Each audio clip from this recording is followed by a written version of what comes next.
Military like, and civilian regimes have since struggled to curtail the string of religious violence, which is often linked to issues such as ethnicity, resource management, competition for resources, and colonial boundaries. British colonialists placed different ethnic groups with sometimes different values in one country. You want to know where that also happened? In Sudan, South Sudan. Originally, Sudan was governed mainly by the Egyptians and the British or whatever, but the part of Sudan that hits the rainforest, like when you get past the Sahara, had black people, other tribes, also, it's the other most people.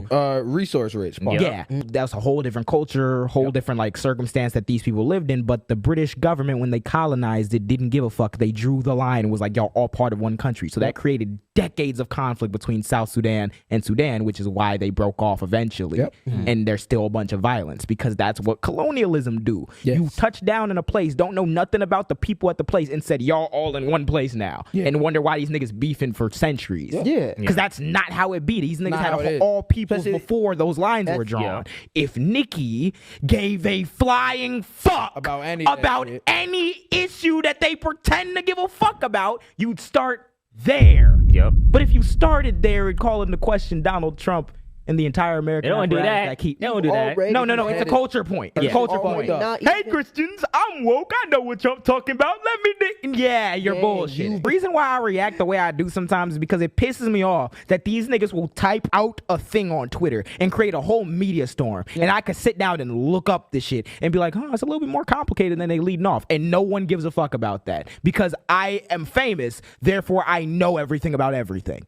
No, nigga, I'm not going out frying niggas about their record deals because I don't work in that industry. I don't know nothing about that shit. And just like you don't know nothing about Donald Trump or his policy, you reposting shit. I was literally just Stop making politics a personality aspect and a thing that you can say as a cultural point on the internet. Learn it's PR. If you care about the suffering of humanity in Nigeria generally, you want to learn. That's the reason why I haven't made a full video about Sudan yet. Is because I want to learn as much as possible. Learning about the shit. One of the things that I did learn is that it has a lot to do with like the gold and shit. With colonialism, with the gold, with the UAE, all them bitch ass that's why it takes a long time to learn, because if you're not even in a position to be like, the iPhone that I'm using might come from this and deal with the thoughts that come with that. If you're not even there yet, nigga, why are we talking about genocide in Africa? Also, there has to be solutions. There has to be solutions. It's like, we know what it is. It's a genocide. It's grim. It's like, I don't want to just...